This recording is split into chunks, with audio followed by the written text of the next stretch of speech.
Supreme Court advocate Vishnu Shankar Jain. He comes from a lineage of eminent lawyers that have been valiantly supporting various Hindutva causes. Notable among them is the Krishna Janmabhoomi case in Mathura and many others. Swagat hai aapka. Our next panelist, entrepreneur, writer, public speaker Lokesh Jindal, director Jindal Public School and Jindal Edutech.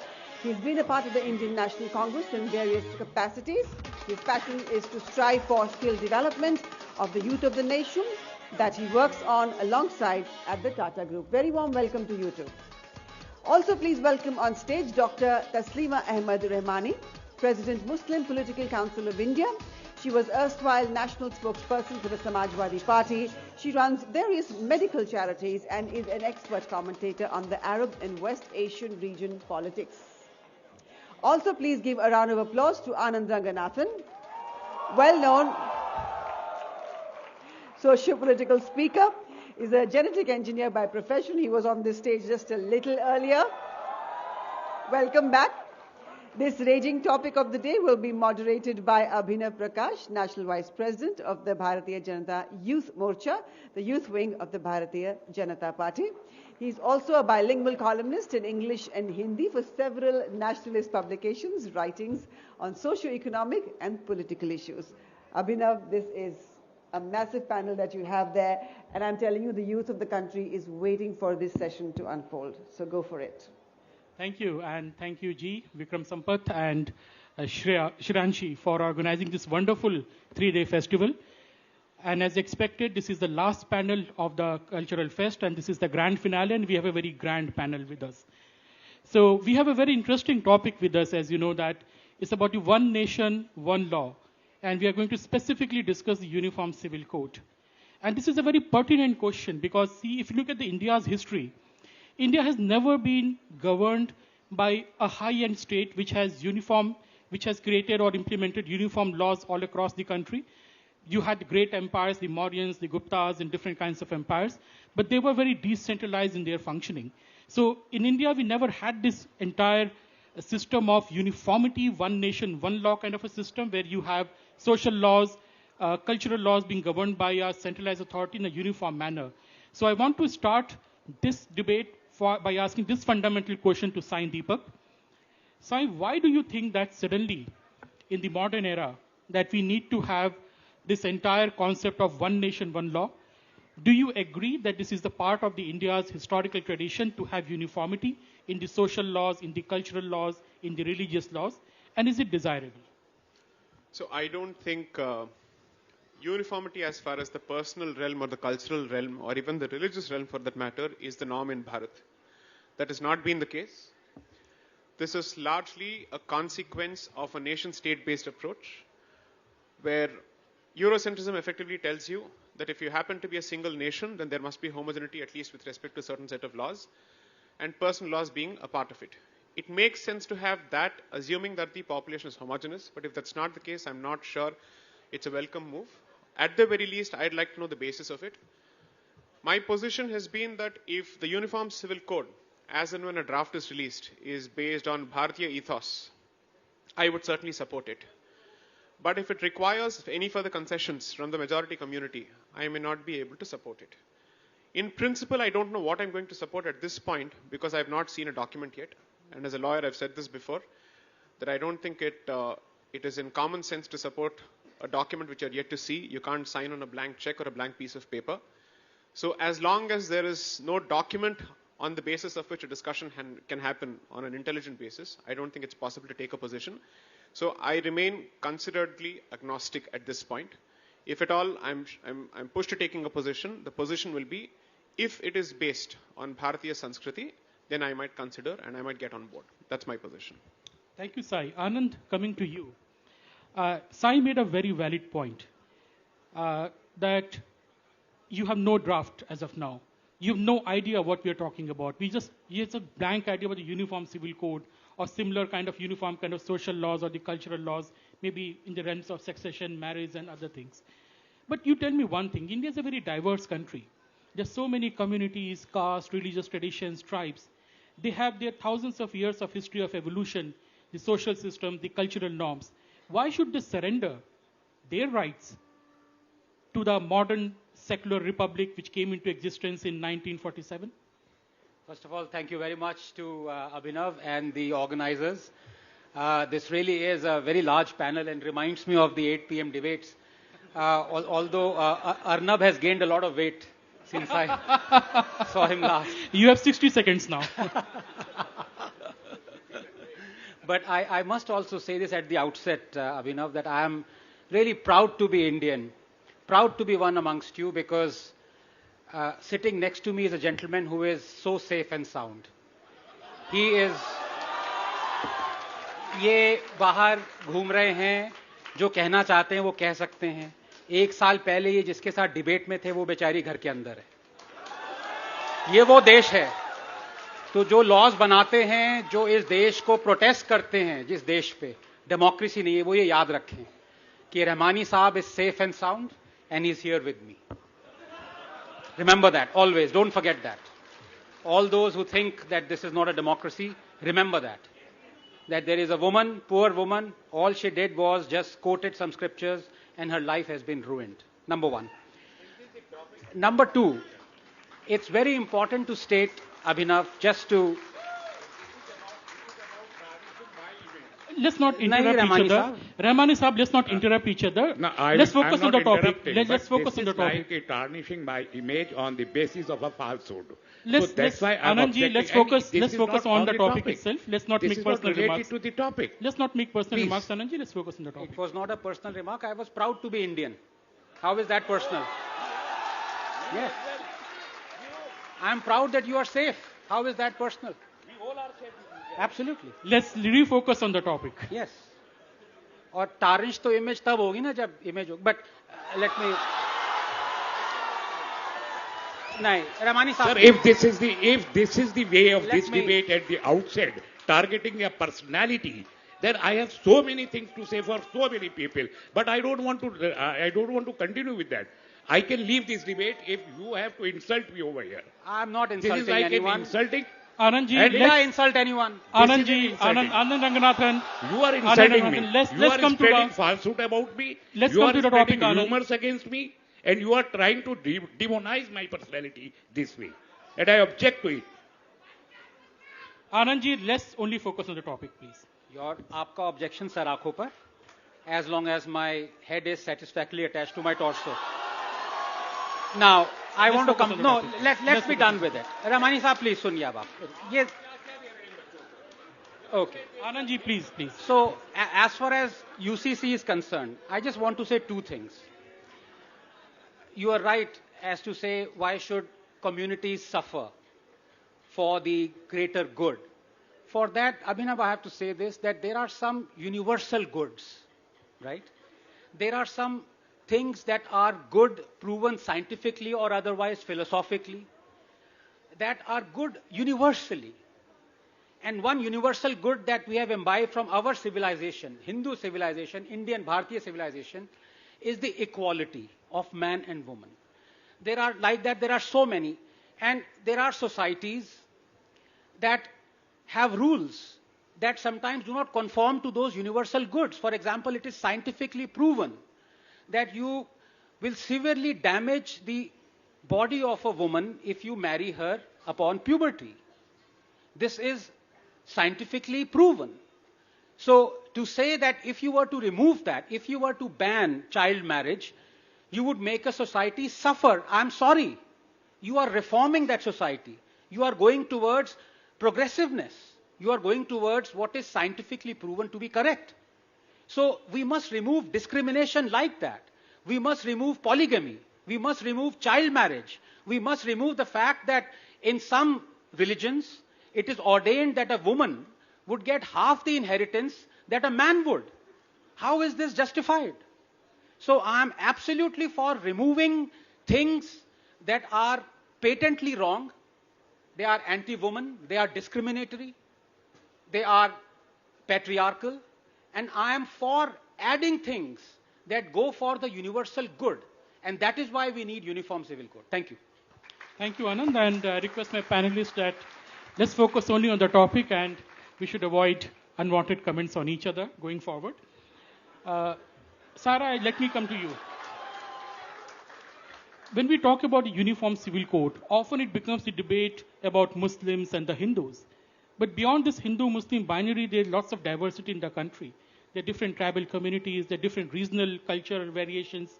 So do you agree that a modern state should override their cultural concerns and social concerns and create a uniform law? So firstly, good evening. Thank you so much, Arth and Vikram Sampath-ji, for having me over for such a pertinent discussion. So, the topic today is UCC and whether I am for it or not. So my previous panel speaker said that he's ambiguous on the topic and he's neutral on the topic. I would say the same. We are not against it and we are not for it. Because here, when you're talking about personal laws, I think talking whether a 15% is bothered or whether a 10% of the population is bothered or whether 5% of the population is bothered is not the contention. The contention here is the majority community, which comprises of 80% of the population. Are they okay with tweaking their laws? Are they okay with tweaking their personal laws? Because here, if you look at the Constitution of India, it is said that the UCC is not enforceable, however, it is recommended. So here, let's look at the sale of alcohol, right? So it says that the alcohol consumption would not be encouraged, or usage of drugs, or consumption of any intoxicant. But we see that alcohol is readily available across India. So isn't it available? Because here the state very clearly says that consumption of alcohol, cigarette smoking should be avoided. But we see the sale of alcohol, cigarettes. So I think here we need to look at the larger picture, because here it is not that the Muslim community is getting affected, the Muslim community is not getting affected. Firstly, we need to know whether the larger Hindu majority community is okay with tweaking the Hindu Succession Act, the adoption issue, the marriage issue, and there's so many other bindings that come in the Hindu personal law that governs various aspects of the life. So I think here this document needs to be discussed with the various stakeholders of the different communities, and we need to ask them whether they are okay with tweaking their personal laws. Then it comes to the Muslim community, then we can ask them whether they are all right or not. Because here, the UCC has been under the directive principles of state policy, and it very clearly says it is not enforceable, it is recommended. So I think I would go by it. We are not against it. It can be recommended. But I trade that we need to take all the various stakeholders of all the communities in account, make a formidable document, and see whether it is enforceable or not, because India is too diverse a country, so many religions, so many borders. If you see, the British, I would say, were rather lazy. It would have been implemented a long time ago, but the British didn't want to unsettle the apple cart. It was such a complex issue. So they let it be in the directive principle of state policy, and they said that let it not be a mandate. Let it evolve. Let the document evolve. Let it kind of get justifiable, and once it is justifiable, then we can implement and make it a law. So it still remains in the directive principle of state policy, and I think it needs to be debated, it needs to be discussed. We need to take everyone into account. That's what I want to say at this moment. I'll come back to you, Sai, Anand, and everyone. Let's first have the opening remarks by all the panelists. Vishnu Shankar-ji, she made a very important point that this is a very complex project. This is not a very simple thing of just creating a draft about the civil laws and the social laws. What's your stand on the uniform civil code? आप सभी को मेरा नमस्कार. धर्म संस्थापना के देवता भगवान श्री कृष्ण के चरणों में मेरा नमन. And I would like to thank Vikram Sampath ji and Arth for organizing such a beautiful event and for creating such a panel so that we can have diverse views. First of all, I would like to say that as a right-wing Hindu intellectual, I do not believe, and I strongly am saying this, I do not believe in the concept of uniform civil code. Uniform civil code is completely a hoax, and I'm today telling it on your panel that if Uniform Civil Code is implemented, many of the provisions of Uniform Civil Code will go against the majority community, as my friend Sai Deepak has told. And I would also like to tell you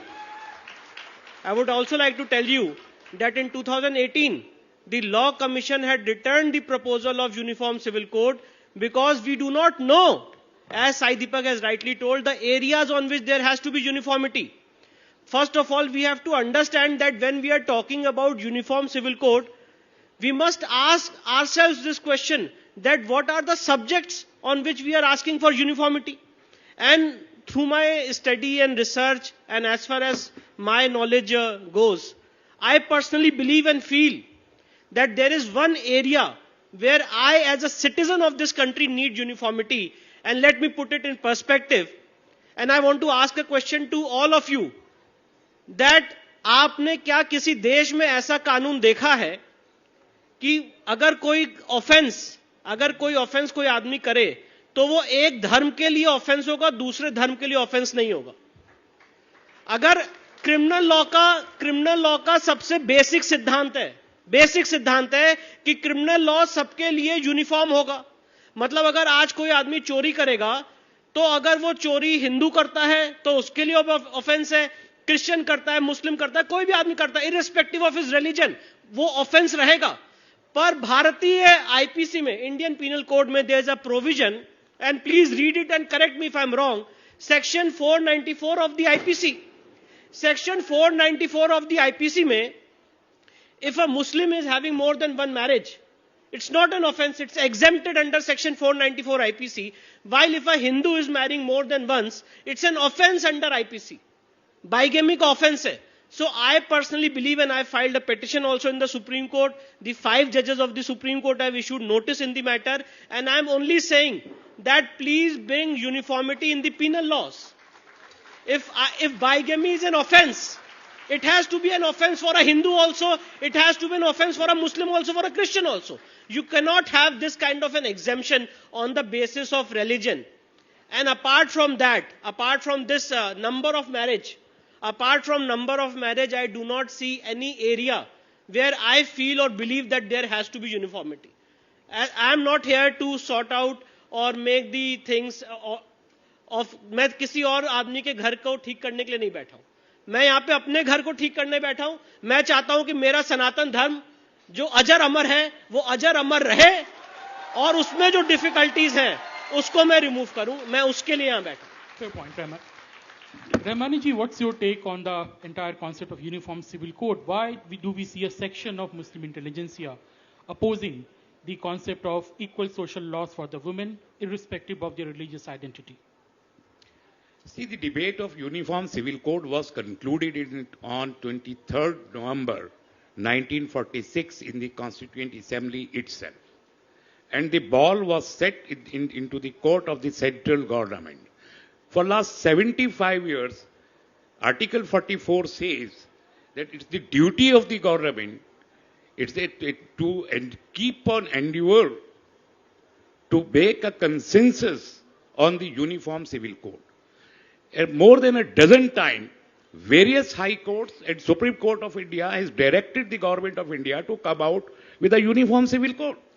No government has replied. And very recently, this January 2023 itself, in the Supreme Court of India, our government has said that this is the prerogative of the legislation, and this is a very complex issue. We will take our own time, and judiciary has no right to interfere therein. Law Commission in 2018, as by my brother Vishnu Jain, my brother, has said, my Indian brother, of course he is my brother.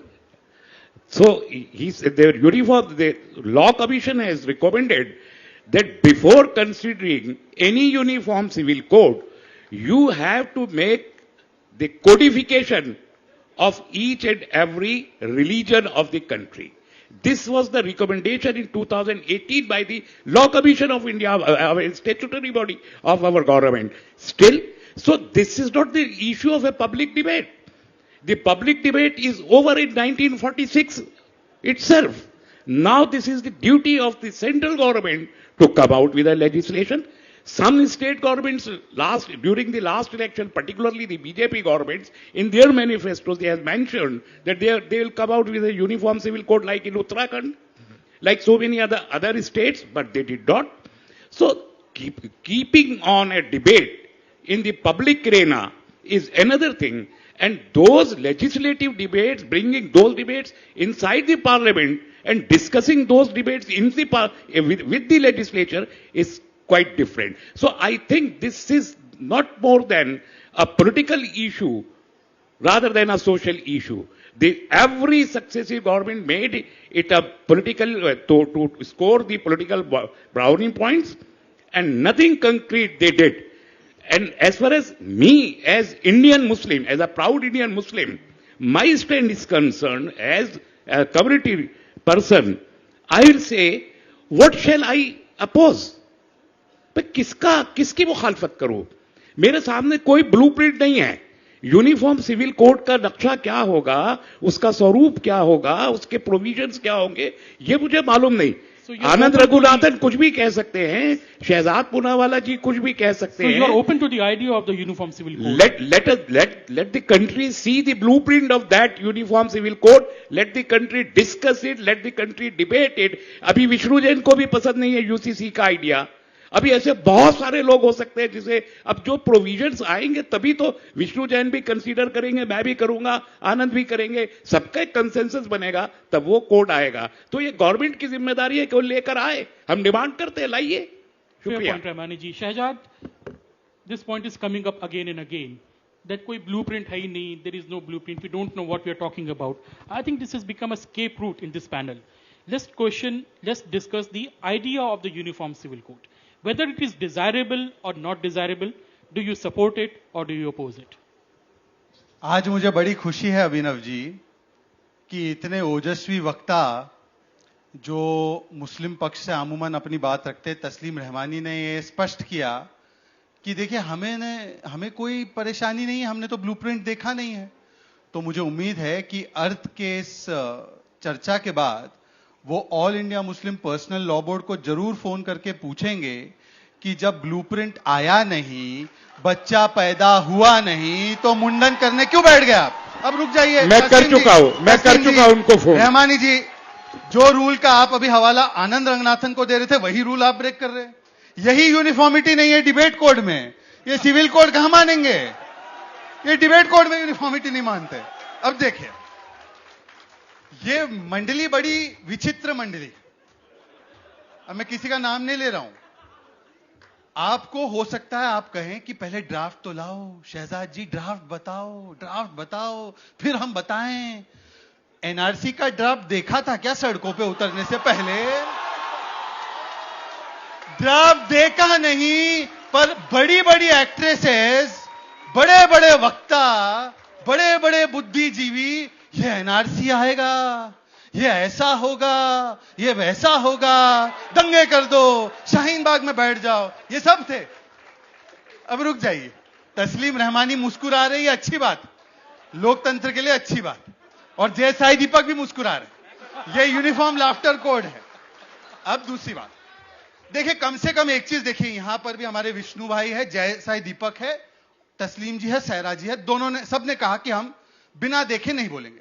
परंतु एक hypocrisy जानना बहुत जरूरी है.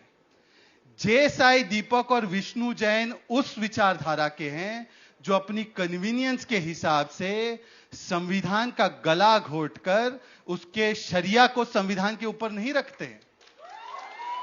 जब पसंद आए मन में तो संविधान, जब पसंद आए मन में तो शरिया. ये संविधान के तहत सुप्रीम कोर्ट ने ही शाहबानू का फैसला सुनाया था ना. आज पूछिए इनसे, शाहबानू से लेकर शायरा बानू तक जो 3 तलाक का फैसला है सुप्रीम कोर्ट ने दिया है, क्या मानने को तैयार है ये लोग? क्या मानने को तैयार है?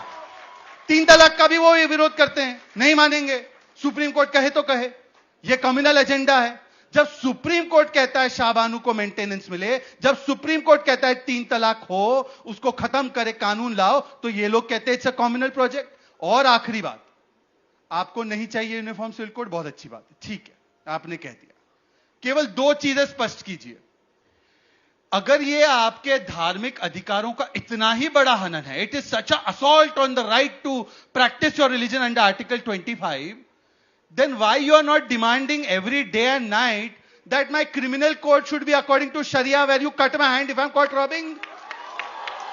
Tomorrow morning I want Mr. Taslim Rehmani standing in line demanding that now I don't want uniform criminal code also. If Ramesh and Anand are caught stealing, they will be given one punishment. If Taslim is caught stealing, his hand will be chopped off. Please, tomorrow morning you tell me, Taslim, are you ready for it? You are ready for it, okay. और इसमें सुन ली भाई, इसमें एक exemption होना चाहिए. हाँ, exemption क्या होना चाहिए? एग्जेम्पशन ये होना चाहिए कि अगर जिहाद करेंगे तो वो शरिया में एग्जेम्प्ट हो जाएगा. Vishnu ji, we will come back. अच्छा, लास्ट पॉइंट, ये यूसीसी जो है, यूसीसी इसका वैसे तो फुल फॉर्म है यूनिफॉर्म सिविल कोड, बट इस यूसीसी के नाम पे एक बीबीसी है. यूसीसी के नाम पे बीबीसी ये है बहकाना, भड़काना और चिल्लाना. अब देखिए, ये बहकाना, भड़काना, चिल्लाना कमिटी जो है, जब यूसीसी गोवा में लागू हुआ 1960 के दशक में, तब इनकी चहीती सरकार थी वहां पे, तब यूसीसी कॉम्युनल नहीं था, सेक्युलर था. जब यूसीसी के विषय में सुप्रीम कोर्ट से लेकर 10 कोर्टों ने कहा कि यूसीसी आना चाहिए, तब यूसीसी कॉम्युनल नहीं था, यूसीसी सेक्युलर था. जब नेहरू जी और बाकी सारे महानुभाव संविधान की सभा में बैठकर यूसीसी को directive principle of state policy बनाए, तब यूसीसी कॉम्युनल नहीं था, वो सेक्युलर था. और आज जब हिमाचल, गुजरात या कोई उत्तराखंड का स्टेट अपनी जनता से पूछ के यूसीसी के लिए पैनल बनाए, तो हाय सांप्रदायिक माहौल फैल गया है, डर का माहौल है. ये किस प्रकार का ये बीबीसी चल रहा है? ये दोहरे मापदंड है. मैं भी कहा, देखिए हमारी जिन भी सरकारों ने इसको इंप्लीमेंट किया, Abhinav ji, last 10 seconds, 30 seconds, last 30 seconds Arnab, कि देखिए हम यूसीसी के प्रति पूर्ण तरीके से समर्पित है. संविधान के एक एक प्रावधान के प्रति हम पूर्ण तरीके से समर्पित है. यह संविधान सहूलियत का डॉक्यूमेंट नहीं है कि यह पसंद आए तो ले लो, वो पसंद नहीं आए तो हटा दो. हम संविधान के प्रति समर्पित है, परंतु हां, उसकी एक प्रक्रिया होनी चाहिए. जो जय, साई दीपक और विष्णु जैन ने आर्टिकुलेट की है, वो सारी बहुत ही गंभीर विषयों पर चर्चा करने के हेतु ही, जहां पर भी हमारी राज्य सरकारों ने जनता के पास से मैंडेट लिया इस विषय पर, तो पहले पैनल और सर्व समाज के साथ उसके ऊपर चिंतन करके ड्राफ्ट लाने का काम किया जाएगा. अभी ड्राफ्ट आया नहीं है. जो बच्चा पैदा नहीं हुआ है, तस्लीम रहमानी, उसका मुंडन कराना बंद करो. ठीक है Shahzad. Only Anand gets 60 seconds, right? Only you all will get only 30 seconds. No, Lokesh is left. Lokesh, let's come back to you, and could you please give us a legal perspective of the entire debate? Because we are talking on the political aspect, we are talking on the emotional aspect of the UCC, the religious aspect, but what exactly is the legal aspect of the entire exercise? Good evening, everyone. There was a lot of discussion with respect to Article 44 of the Constitution. But if we read the exact wording of Article 44, it states that the state shall endeavor to secure for all its citizens a uniform civil code. Now compare that with Article 43 of the Constitution. The Article 43 of the Constitution says, with suitable legislation. So my point is, Article 44 of the Constitution does not direct the state that you have to bring about a suitable legislation so as to realize a uniform civil code. So the point is, if the state indeed wants to realize a uniform civil code all across the territory of India, then introducing a law is not a necessity. It's not the only way. Secondly, when you're talking about the constitutional framework, so over here, we all need to keep in mind the Minerva Mills case judgment, that there has to be a balance between the directive principle of state policy and the fundamental rights. There also has to be an understanding of the S.R. Bommai case 1994, whereby secularism forms the basic structure of the Constitution.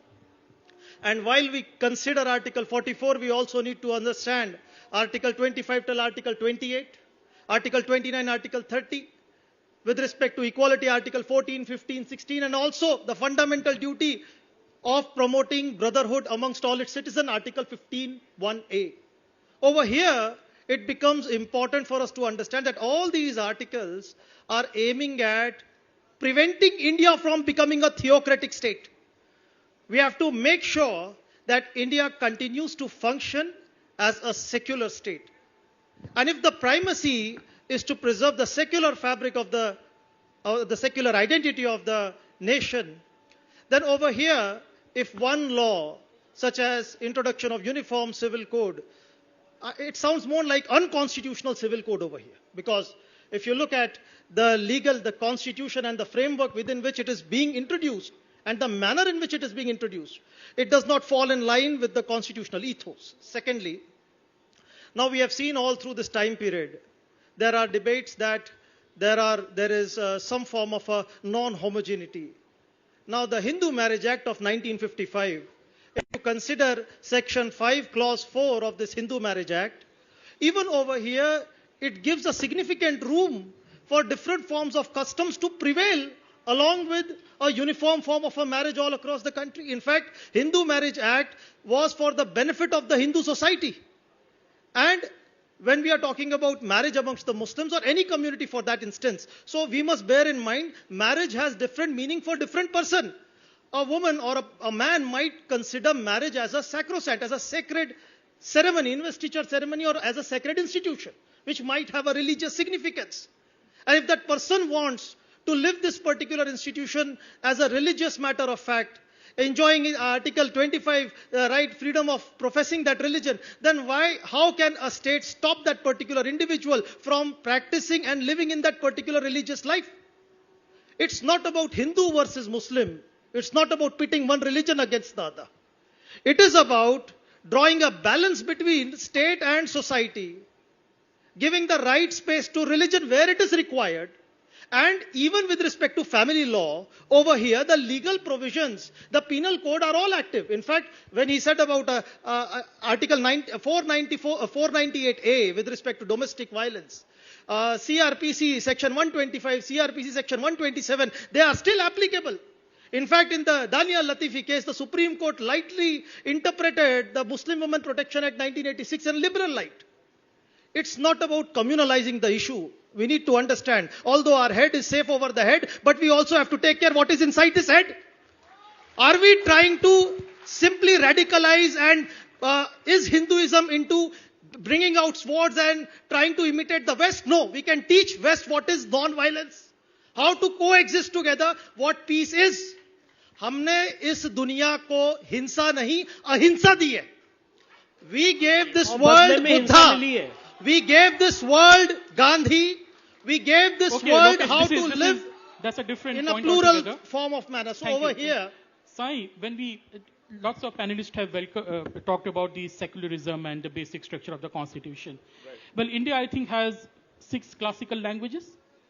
And there is no word for secularism in any of the India's classical language because concept itself was absent throughout the civilizational history of India. But still, India was the most diverse, most tolerant, most plural society without the concept of secularism. So how do you respond to this idea that we have to have a uniform civil code because of secularism? Is there any other rationale behind it? Or do you really want to go back to the old system where different castes and communities can follow their own tradition like the opponents of the UCCC are talking about? So let me start first of all by wholeheartedly endorsing the opening remarks of my dear friend Anand Ranganathan. In letter and spirit. Second, I think it's important to understand that we are beating around the actual issue here under the pretext of uniformity. Which community in this country has a problem with equal treatment is the specific question that you must ask. What are the issues and what are the areas? 1, on the question of polygamous marriages or monogamous marriages. 2, on the question of succession.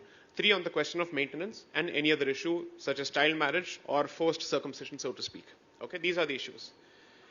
If these are the issues, which is the group or the community under question which has a problem with this? So when people start using my opening remarks as a way of getting out of this debate, I might as well bring the issue back to the center of the table and say, sorry, the issue in question is Muslim exceptionalism. I don't wish to beat around the bush. And if that is the issue, it makes very little sense for certain panelists to hide behind other communities in my position or Vishnu's position to say, no, look at them, since they have not committed, why should we commit? And the argument that is being presented is, well, Hindus are not open to uniformity. Let's see if you're okay with interference with your personal laws. Our personal laws have already been interfered with since 1955. We were never consulted with this. The majority community was never asked any kind of questions. Today, the Supreme Court says that the new law, apparently, according to the Supreme Court, is before you pass a legislation, you're supposed to have a discussion with the community. That too with respect to farmers and farm laws, where we afforded this kind of an opportunity. If that is not the case, you're actually speaking with a victim majority here, which is already suffering the consequences of Nehru's forcible introduction of the Hindu code in the 1950s. So, I don't think anybody has the moral authority to pontificate to Hindus with respect to state intervention. If there is a community in this country that has been constantly interfered with by the state, regardless of who's in power, it is the Hindu community. That is a fact. Second, look, here's the important issue. You want to address these issues. I think whichever government is interested in discussing Uniform Civil Code must actually drop the discussion on the Uniform Civil Code and must grow a spine to discuss the issue of Muslim exceptionalism as opposed to sending chadars to Ajmer. Okay? That is something for the government to do. 3. The next question will be, well, is this consistent with India's commitment to secularism? Sorry. India is equally committed to the question of human rights, and India is equally committed to the question of gender justice and social justice. It is possible for this country to take a position against polygamous marriages, child marriages, forced circumcision, and even with respect to succession, without having to resort to Uniform Civil Code. Because the moment you start talking about Uniform Civil Code, their argument is going to be, it's unenforceable, it needs to be done, this needs to be done, that needs to be done. Sorry, I don't need to go the path of Uniform Civil Code to enforce any of these aspects. The state has the power to interfere with any kind of social injustice. That is the precise reason that Article 17 was introduced in the Constitution for what? To abolish untouchability. Then should the state have actually indulged all those people who opposed this particular issue and kept its hands holding with respect to abolition of untouchability? When Article 25(2)(b) was introduced with respect to the entry of former untouchables into temples, the state has taken a particular decision. And that was a Hindu-specific intervention, that was a community-specific intervention. Did secularism come in the way of this kind of intervention because it's a Hindu community? No, it did not. So if the Constitution has shown the way that the Indian state reserves the power, constitutionally speaking, to interfere with a single community, provided there are legitimate grounds to do so, why should we resort to Uniform Civil Code to interfere with Muslim exceptionalism on these specific areas? Let's have a discussion on this. So now Uniform Civil Code is no more the discussion. Let me see what their position is on Muslim exceptionalism. Anand, you want to say something? Yes. Yes, thank you. You know, my good friend Lokesh, Abhinav started off that he is a lawyer. He is a lawyer, he is a very dear friend. In audience में इनके clients अगर बैठे होंगे वो अगले दिन कल जज से कहेंगे मैं लॉर्ड मैं अकेले लड़ लूंगा केस. मुझे क्या कह रहे हैं ये? कह रहे हैं we gave the world Gandhi. I hope you meant Mahatma Gandhi, not Rahul Gandhi. No. And he is proud of the fact. He is talking about, let me quote Mahatma Gandhi. क्योंकि जब तक facts नहीं देंगे तब तक legalist का क्या चलता रहेगा? Let me quote. This is what Mahatma Gandhi said. Hindus should not harbor anger in their hearts against Muslims, even if the latter wanted to destroy them. Even if the Muslims want to kill us all, we should face death bravely. And if they establish their rule after killing all Hindus, we would be ushering in a new world by sacrificing our lives, unquote. And today is the... Anand, let's just talk about UCC, not Gandhi. We can have a different panel on Gandhi. Of course. No, Lokesh, this is unfair. This is like a real TV debate. Yaar, abhi interrupt mat karo. Give me 30 seconds. Or my brother Vishnu ye jo baat kari hai, 494 ki, I just want to ask him ki, does he want Muslims to not practice polygamy, or does he want Hindus to practice polygamy? मतलब discrimination किसके against हो रही है? That's a very direct question. You have to give an answer. But मैं एक चीज बताना चाहता हूं क्योंकि लोग ये समझ नहीं पाए मैं क्या कहना चाह रहा हूं. When a Muslim says I am against discrimination, he is against discrimination practiced in all other religions except Islam. When a Hindu says, like I am saying, I am civilizationally a Hindu. I might be a Darwinian atheist, but I am civilized. All of us are. No, you are a Nastik who go to Mahakaleshwar Mandir in with Jain. With pride. और रहमानी साहब के grandfather Jain थे, तभी इनको भी. It's a fact. आपने खुद admit किया है. नहीं, मैं तो फैक्ट्स बता रहा हूं. Okay, Anand, let's. तभी इन्होंने कहा my brother is Vishnu Jain, दोनों के ग्रैंडफादर जैन हैं। मैं ये बताना चाह रहा हूं, देखिए मैं हिंदू हूं, ये अब मुस्लिम है ये। So fact of the matter is that a Hindu wants discrimination to be remove from everywhere.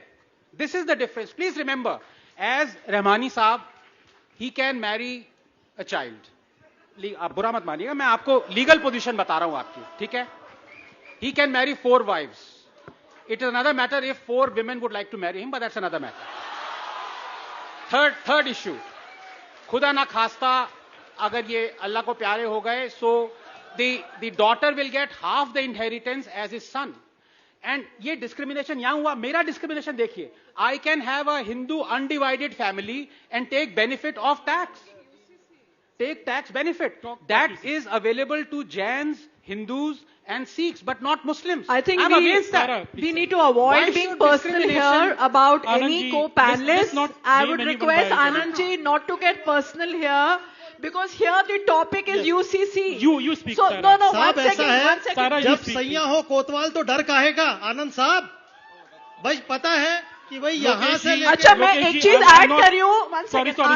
I'm not interrupting anyone in between, neither you nor him. So let me I'm talk repeatedly now. asking him not to take people's name. This is unfair. I'm repeatedly asking him not to take the name. मैं आनंद Ranganath, You cannot make an allegation. मैं आनंद जी की बहुत इज्जत करता हूँ।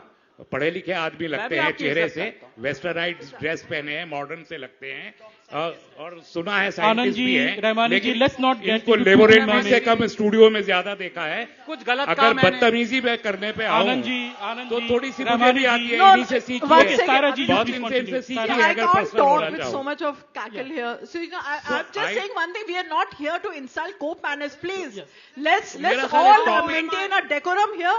And one second, here let's not there are a lot of things. Let's not belittle any panelist, because your respect is not going up by belittling another co-panelist. So let's get back to the topic. So here, when we are talking about secularism, here it is very clearly mentioned in the 42nd amendment, right? Because the Constitution of India is a living document.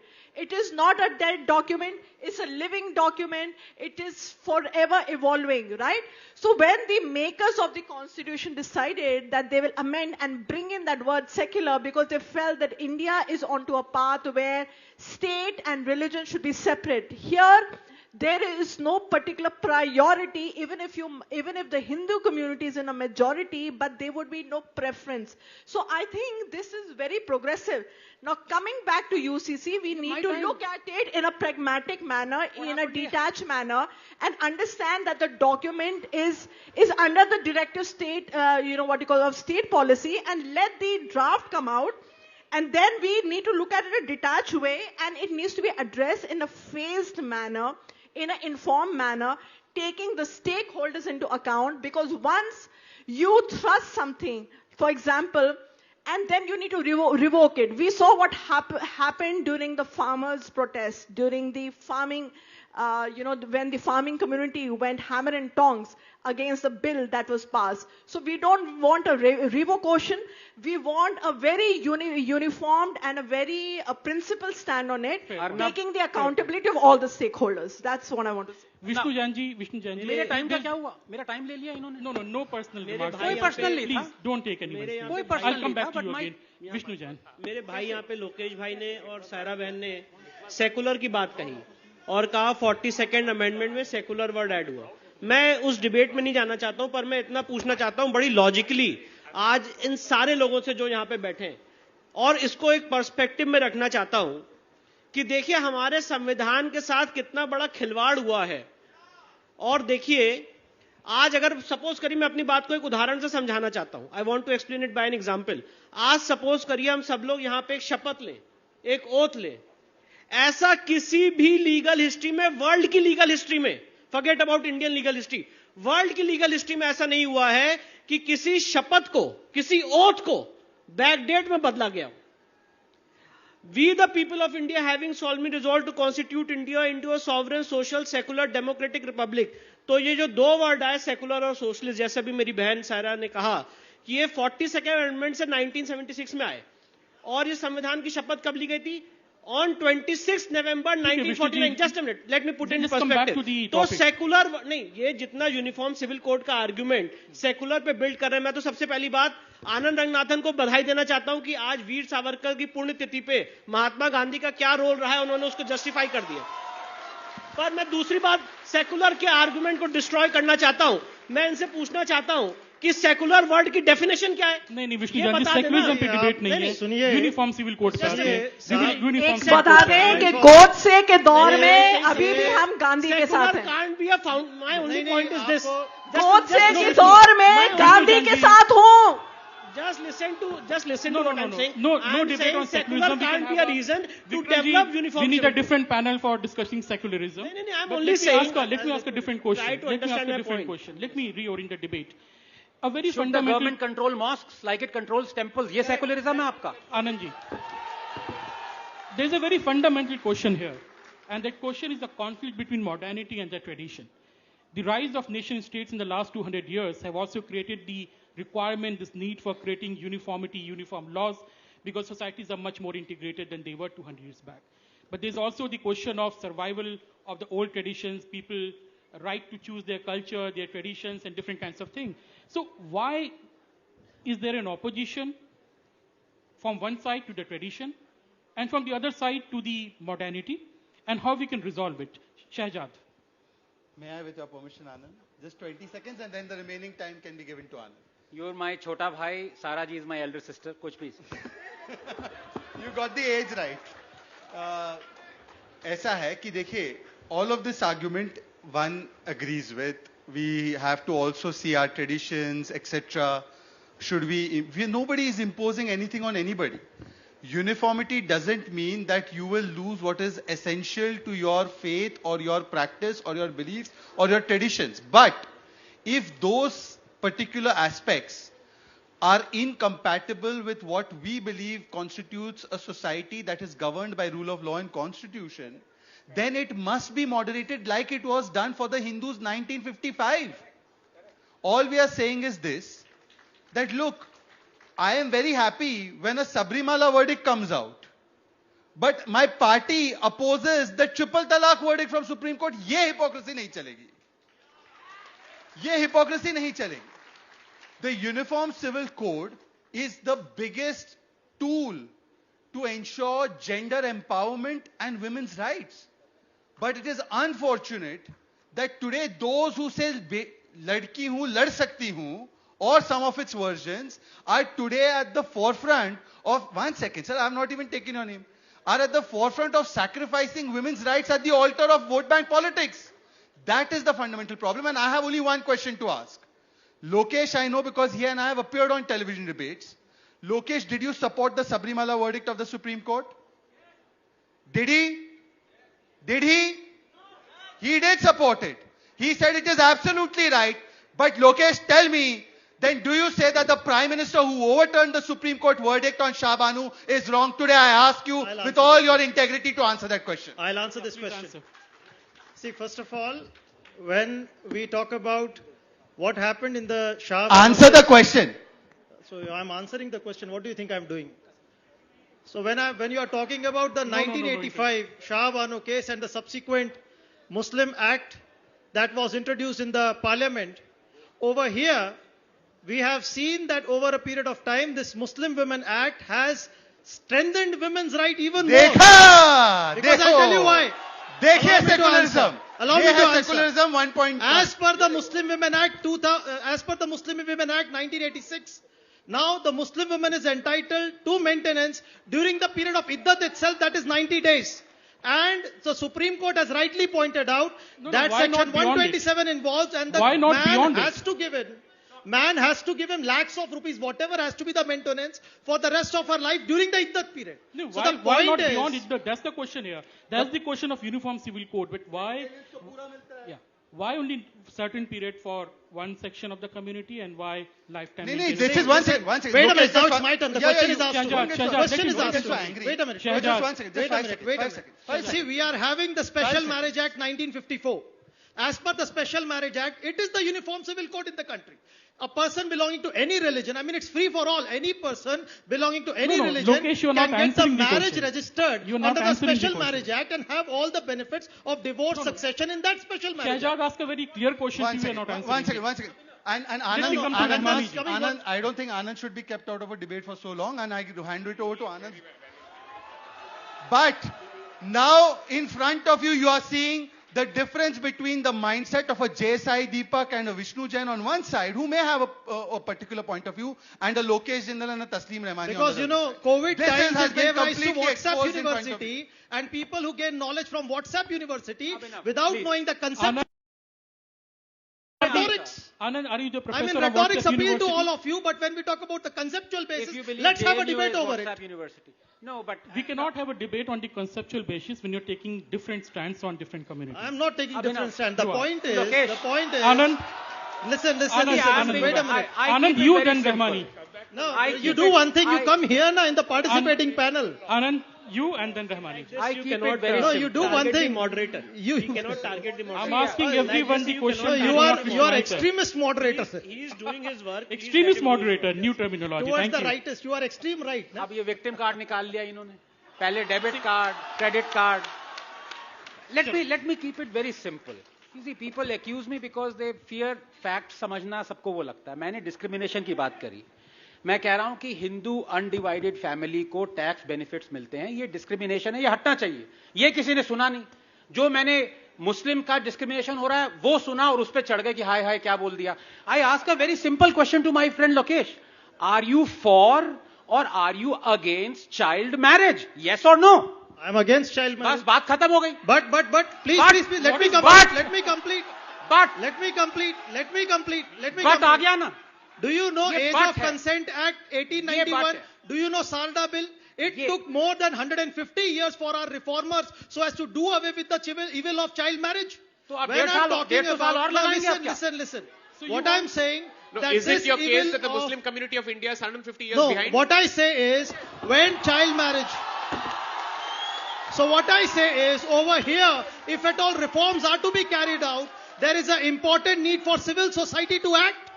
Why aren't you creating necessary and sufficient conditions for Muslim civil society? What are the itself necessary act? conditions to What are stop the child necessary- marriage? Yes. What are the necessary conditions to stop So child let marriage? let Please it elaborate. be. Acha, Listen. Let's come to Rehmani ji because you please answer this question. As an first. Indian Muslim, I also want to know what are the necessary conditions to Law stop child Commission marriage. in 2018 recommended that the Nikah Nama must outrightly condemn polygamy and all such practices which are derogatory to women and all such social evils. That's the constructive way. But Over that here is I would- not enforceable under any Rehmani circumstances. ji- What I'm saying is That is not the word of enforceable. Law एक Commission. Minute, Lokesh. In अरे मुझसे तो 2018. पूछ लीजिए, आप मेरे बारे में बात No, hold किए on, जा just a रहे हैं. second. Here's the मेरे point. बारे में मुझसे भी कुछ रहमानी पूछ जी, लीजिए. रहमानी आप जी, मुझसे कुछ पूछना नहीं चाहते. I'm coming to you. मुझे बीच में बिठा के और सब लोग मुझे एक पैट बना के फाइटिंग कर रहे हैं. आप अपनी राजनीति साध रहे हैं, मुझे बिठा के बीच में. Victim card number 2. अभी रहमानी जी एक मेरे सवाल सुन लीजिए.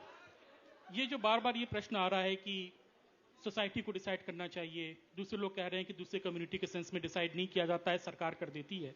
सो आपको ऐसा क्यों लगता है, या आपको नहीं, मतलब पर्सनली आपको नहीं, बाकी जो अपोज करते हैं, कि why do the clerics have the right to interpret everything and Supreme Court should not? Exactly. देखिए, अभी जो इन्होंने शहजाद ने बहुत सी बातें की थी, एक एक करके मैं उनका जवाब दे सकता हूं, मुझसे डिबेट डिरेल होगी. जब हमारे पास आर्गुमेंट नहीं होता तो हम पर्सनल हो जाते हैं. हमारे पास आर्गुमेंट होना चाहिए. जो आपका सवाल है, एग्जैक्टली सवाल का जवाब इसका मिलना चाहिए. क्लर्जी क्लास किसी भी धर्म में हो, चाहे वो हिंदुओं में हो, मुसलमानों में हो, सिखों में, ईसाइयों में हो, वो अकेले ठेकेदार किसी कम्युनिटी की नहीं हो सकती. ये एक बड़ा मसला है जिसकी वजह से सारी कम्युनिटीज के अंदर इस किस्म के सवालात पैदा होते हैं जिसपे हमको डिबेट करनी पड़ रही है. फॉर एग्जाम्पल, चाइल्ड मैरिज पर इतनी ज्यादा बात हम लोगों ने की. Muslim community as such do not support to the child marriage at all. Then that's the end of the matter. मौजूद है That's the end और of हम the उस पर matter. अमल करते हैं. कोई क्लर्जी अगर कहीं से खड़े होकर कह रहा है, उसको कम्युनिटी एक्सेप्ट नहीं कर रही है. ट्रिपल तलाक, सुप्रीम कोर्ट ऑफ इंडिया ने जब ये वर्डिक्ट दिया कि instant triple talaq is null and void, Muslim community ने ओपन हार्टेडली उसे कबूल किया है और मैं कबूल करता हूं, हम एंडोर्स करते हैं. नहीं, अभी मेरी बात पूरी होने दीजिए. ये जो हमको लेके विक्टिम कार्ड खेला जाता है, मुस्लिम कम्युनिटी को लेके victim card Bharatiya Janata party के लोग सत्ता में लेके उसको यूज करना चाहते हैं। किसको ये फिक्र है कि कबीले का क्या हुआ? किसको ये फिक्र है कि कबीले का क्या हुआ? सब इस पे लड़ रहे हैं कि सरदार कौन है। तो आप अपनी सरदारी बचाने के लिए हिंदू और मुसलमानों को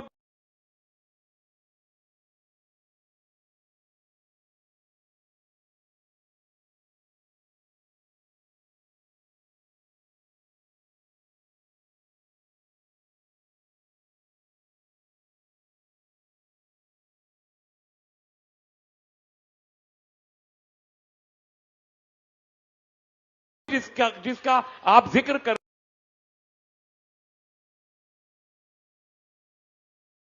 मुसलमानों को नहीं है। आप क्या कहना चाहते हैं उसके बाद? वो पोर्टुगीज एक्ट है। अब बताइए। Thank you. नहीं देखिए भाई, नॉर्मली मुझे 30 सेकंड्स लगते हैं या 10 सेकंड्स लगेंगे। रहमानी साहब, ट्रिपल तलाक का जो कुरान में नहीं है उसमें इनको कोई ऑब्जेक्शन नहीं है अगर सुप्रीम कोर्ट हटा दे। सिंपल सवाल पूछता हूं, अब वर you for or were you against the supreme court Shah Bano judgment? Yes or no? No.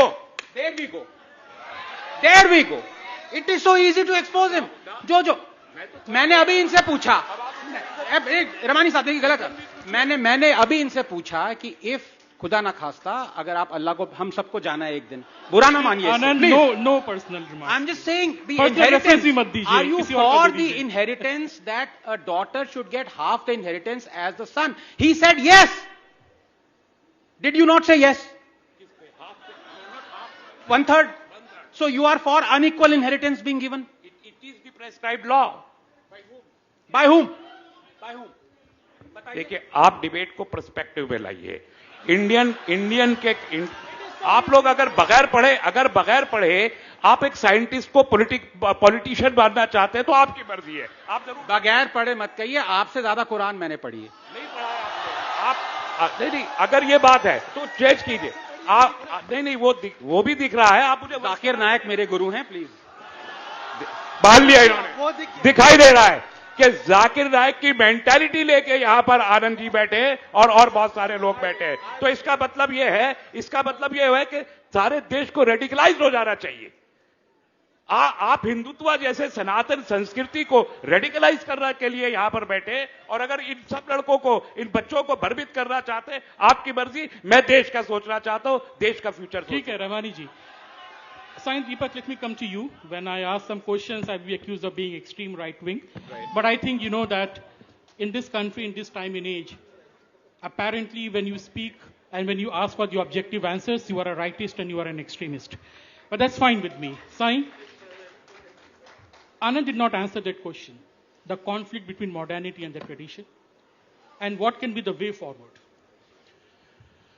See, first of all, on the three specific issues that I spelled out, this much is clear that someone has said that they're okay with their daughters getting 1/3 the share of the succession. On child marriage, we are being told that the bulk of the Muslim community is opposing it, in which case it should not have a problem with that being brought by way of a law through codification. So that admission must be taken. Now, with respect to this conflict between modernity and tradition certainly has its space. And I certainly stand by that particular position. However, the state equally has a call to take. It has the right to take the decision with respect to which of these practices can or cannot survive in the current day and age. That right remains with the state. Most importantly, what is the realm in which the state wants to operate here?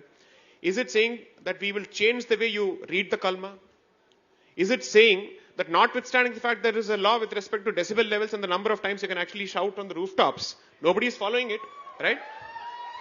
The state is only asking for intervention with respect to three sensitive areas: gender justice, pedophilia, that's what I would call it, and three is with respect to succession.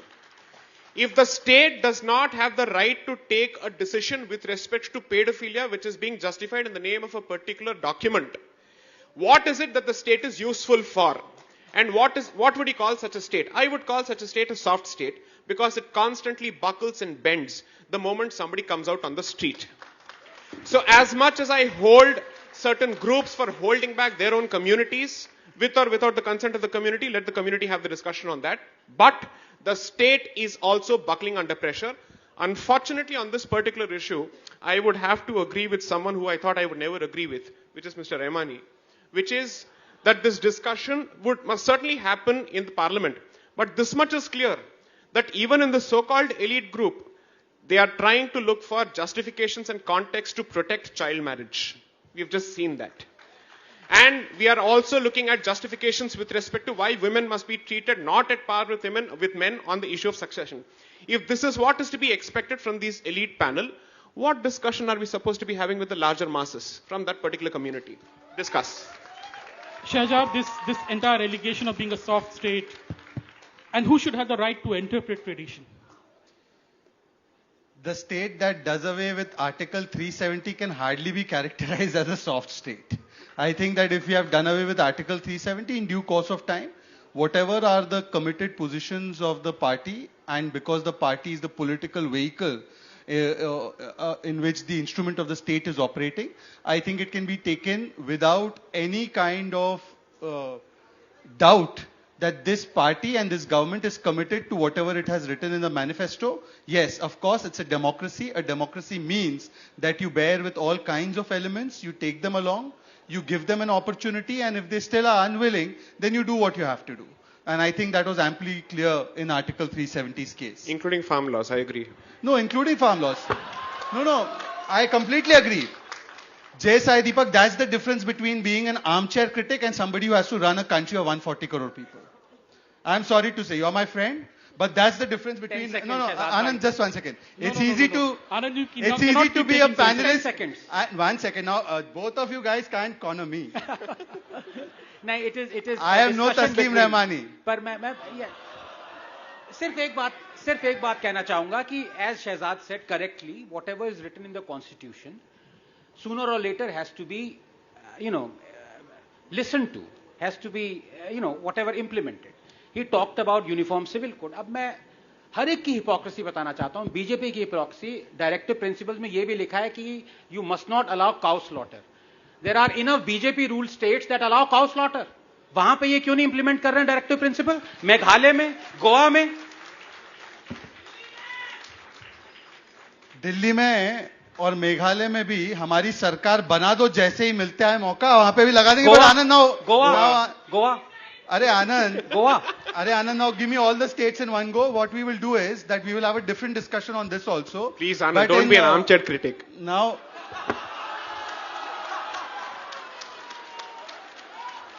देखिए, पर एक चीज अच्छी है कि साई दीपक और आनंद रंगनाथन की expectations केवल मुझसे है, कांग्रेस और लेफ्ट से तो कोई एक्सपेक्टेशन नहीं. तो ये बात भी ठीक है, लोकतंत्र में ये होता है. The last point I want to make is that, and settling this last point of the debate is that, look, the hypocrisy should end there, that those who are the critics of UCC, those who say that this is some sort of a Hindutva project, are those who contest on the ticket of a party which till date has not condemned the kind of genocide of the Uyghur Muslims that we see taking place in the name of a philosophy that they continue to espouse in their own political party even today, and she's sitting on my right. She has contested on the ticket of CPM. It is not personal. It is a position. They have exposed my party's position. Here I am personally against deriding or making any personal attack. My friend, my elder brother, Mr. Ranganathan, he's about 8-9 years older, but every TV show, he says I'm his elder sister. So again, I'm saying he's good about 8-9 years, mental, yeah. So again, I'm saying he's 8-9 years older than me, but it likes to please his male ego. So in every TV show, he calls me his elder sister. So again, I'm saying, please, don't be so sexist. Don't assume just because a lady is married, she's older than you. Okay, now coming back, here I'm again saying that the British found the UCC very complex in 1835. So they never even tweaked the religious laws. British found giving us freedom very complex, madam. The British found giving us freedom complex. Let me finish. So the British are very clear. They will only tweak the codification as far as crimes is written. as far as evidence is concerned, as far as contracts is concerned, but they never tweak the religious laws of any religion. And my friends here, who are from the majority community, have more problems with their personal laws being altered than the Muslim community or any other minority community. As my panelist said, that he is a very proud Hindu, but he has big problem with UCC. Didn't you say that, sir? So again, the topic comes that let us not be in such a hurry, because what happens is when you thrust down a law without proper consultation, as we saw in the farm laws, it had to be revoked. So let it be something that can be debated, discussed. Let the whole draft come about. Let the stakeholders be asked, and then we will see what needs to be done. I would see that as a veiled threat being issued to the Indian government that if you come out to the UCC, we'll come out to this on the streets like the farm laws. Second, all I would say is, I am grateful to Arth for giving me an opportunity to see Shehzad ji, Taslim ji, and Saira ji fight amongst themselves. Thank you. Okay, you are always happy seeing the people fighting. So you love fighting. Vishnu Janji, last remarks, closing remarks. मैं बस last में इतना ही कहना चाहता हूँ इस पूरी discussion और डिबेट के बाद, जो जे साई दीपक जी ने कहा, आनंद जी ने कहा, हम सब लोग यहाँ पे एक ऐसे कानून के लिए हैं जो सबके हित में हो और किसी का नुकसान ना पहुंचाए. और सबसे इंपॉर्टेंट बात, मैं दोबारा इस बात को रिपीट करना चाहता हूं as a proud Hindu, as a Sanatani, कि मैं यहां पे किसी का घर ठीक करने के लिए नहीं बैठा हूं. मुझे अपने आर्य सनातन वैदिक हिंदू धर्म को अजर और अमर रखना है, और उसके लिए जो डिफिकल्टीज आएंगी उसको मैं ठीक करूंगा as a lawyer. We can take an audience question. The time is up, but we can take audience question. Anyone in the one audience question? No? Okay, so let me ask audience a question. How many of you are in the favor of one nation, one law? And how many of you are against it? Oh, there are people, but an absolute minority. Okay, but thank you. Thank you, panelists, for being such a wonderful discussant. Wonderful. And thank you, audience, for being so wonderful. It is a very strong debate. It's a very long, winding debate. I don't think we can end it in just one panel, but looking to see you forward. Thank you, and thank you, Ji. Thank you for moderating. Yes, it was a strong debate, but this debate needs to happen. Thank you to all the panelists. Looking forward to good times. Thank you, thank you, thank you all. Thank you.